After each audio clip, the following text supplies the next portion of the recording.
Welcome back to Kiranmai's mini kitchen. ఇవాళ మనం చూడబోయే రెసిపీ వచ్చేసి ఎగ్ పులుసు. ఇంట్లో కూరగాయలు ఏవి అందుబాటులో లేనప్పుడు ఇలా ట్రై చేయండి, చాలా క్విక్గా అయిపోతుంది. దానికోసం మనం ముందుగా నిమ్మకాయ సైజ్ అంత చింతపండును తీసి నానబెట్టుకోవాలి. అలాగే మీకు ఎన్ని ఎగ్స్ అవసరం పడితే అన్ని ఎగ్స్ బాయిల్ చేసి పక్కన ఉంచుకోండి. నేను ఇక్కడ 4 మీడియం సైజ్ ఆనియన్స్ని నీట్గా కట్ చేసి పక్కన పెట్టుకున్నాను. కర్రీ కోసం మనం ముందుగా ప్యాన్ని హీట్ చేసుకోవాలి.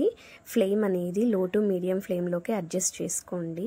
ఆ తర్వాత ప్యాన్ హీట్ అయ్యాక ప్యాన్లోకి 3 టేబుల్ స్పూన్స్ వరకు ఆయిల్ని వేడి చేసి అందులోకి 1/2 టీ స్పూన్ వరకు జీలకర్ర, ఇంకా మనం కట్ చేసి పెట్టుకున్న ఆనియన్స్, 4 పచ్చిమిర్చి చీలికలను, 2 కరివేపాకు రెమ్మలను వేసి నీట్గా 1 నిమిషం పాటు ఫ్రై చేయండి.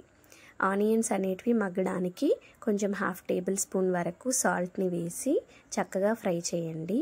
మూత పెట్టి ఒక 10 నిమిషాలు మగ్గించారంటే ఆనియన్స్ అనేటివి ట్రాన్స్లూసెంట్గా అవుతాయి.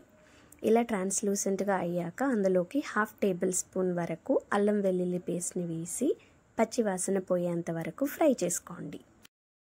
అల్లం వెల్లుల్లి పేస్ట్ ఫ్రై అయ్యాక అందులోకి 1/2 టీ స్పూన్ పసుపు, 1/2 టేబుల్ స్పూన్ కారం, 1 టీ స్పూన్ ధనియాల పొడి కూడా యాడ్ చేసి చక్కగా ఫ్రై చేయండి. 1 నిమిషం పాటు ఫ్రై అయ్యాక అందులోకి చింతపండు రసాన్ని కూడా యాడ్ చేసి చింతపండు పులుసు అనేది ఒక ఉడుకు పట్టినాక అందులోకి మనం బాయిల్ చేసుకున్న ఎగ్స్కి ఇలా 4 వైపులా ఘాట్లు పెట్టి పులుసులోకి వేసేయండి. చింతపండు పులుసుతో పాటు ఎగ్స్ కూడా బాయిల్ అయితే టేస్ట్ అనేది చాలా బాగుంటుంది.